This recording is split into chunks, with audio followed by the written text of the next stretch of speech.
2 साल से बीजेपी की सारी एजेंसीज कई रेड मार चुकी हैं, कई लोगों को गिरफ्तार कर चुकी हैं, लेकिन अभी तक एक भी पैसे का हेरफेर कहीं नहीं मिला, कहीं से एक भी पैसा नहीं मिला। अगर भ्रष्टाचार वाकई हुआ है तो इतने करोड़ों रुपए गए कहां? क्या सारा पैसा हवा में गायब हो गया? सच्चाई यह है कि किसी तरह का कोई भ्रष्टाचार हुआ ही नहीं। अगर होता तो पैसा भी मिलता।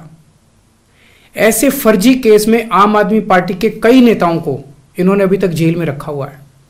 किसी के भी खिलाफ कोई सबूत नहीं है, कुछ साबित नहीं हो रहा, खुलेआम गुंडागर्दी चल रही है, किसी को भी पकड़ के जेल में डाल दो। अब बीजेपी मुझे गिरफ्तार करना चाहती है। मेरी सबसे बड़ी संपत्ति, मेरी सबसे बड़ी ताकत मेरी ईमानदारी है। झूठे आरोप लगा के, फर्जी समन भेज के ये मुझे बदनाम करना चाहते हैं, मेरी ईमानदारी पे चोट करना चाहते हैं। इन्होंने मुझे समन भेजे हैं। मेरे वकीलों ने मुझे बताया कि ये समन गैर कानूनी है। क्यों गैर कानूनी है? ये मैंने इनको विस्तार से लिख के भेजा है। मैंने बताया है कि उनके समन कैसे गैर कानूनी है, लेकिन उन्होंने मेरी एक भी बात का जवाब नहीं दिया। इसका मतलब उनके पास मेरी बातों का जवाब नहीं है। इसका मतलब वे भी मानते हैं कि उनका नोटिस गैर कानूनी है। क्या मुझे एक गैर कानूनी समन का पालन करना चाहिए? अगर कानूनी रूप से सही समन आएगा तो मैं पूरा सहयोग करूंगा। बीजेपी का मकसद जांच करना तो है ही नहीं। इनका मकसद तो लोकसभा चुनाव में मुझे प्रचार करने से रोकना है। ठीक लोकसभा चुनाव के पहले इन्होंने मुझे समन भेजा है। क्यों? इस जांच को चलते 2 साल हो गए। अभी ठीक लोकसभा चुनाव के पहले मुझे क्यों बुलाया जा रहा है? पहले क्यों नहीं बुलाया? सीबीआई ने मेरे को 8 महीने पहले बुलाया था। मैं सीबीआई में गया था, उनके सारे जवाब भी दिए थे। लेकिन अब ये लोग ठीक लोकसभा चुनाव के 2 महीने पहले मुझे बुला रहे हैं।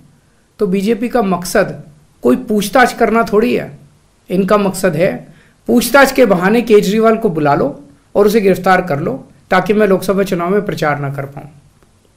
आज बीजेपी भ्रष्टाचारियों को नहीं पकड़ रही, बल्कि खुलेआम ईडी और सीबीआई का इस्तेमाल करके दूसरी पार्टियों के नेताओं को तोड़ के बीजेपी में शामिल करवाने का काम किया जा रहा है।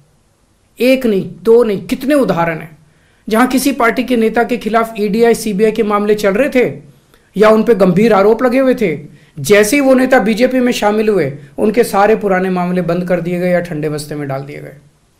तो जो इनकी पार्टी ज्वाइन कर लेता है उसके सारे मामले रफा दफा कर दिए जाते हैं।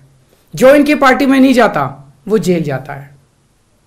आज मनीष सिसोदिया, संजय सिंह और विजय नायर इसलिए जेल में नहीं है कि उन्होंने भ्रष्टाचार किया है, वो इसलिए जेल में है क्योंकि उन्होंने बीजेपी में शामिल होने से इंकार कर दिया है।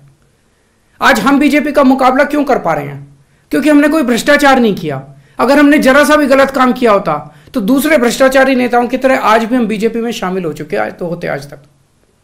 इस तरह देश के ईमानदार नेताओं को जेल में डाल के और भ्रष्टाचारियों को अपनी पार्टी में शामिल करवा के ऐसे तो देश आगे नहीं बढ़ सकता।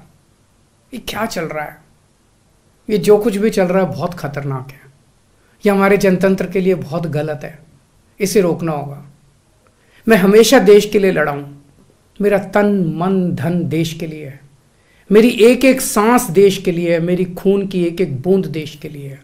मेरे शरीर का एक एक कतरा देश के लिए समर्पित है। हमें मिलकर देश को बचाना है।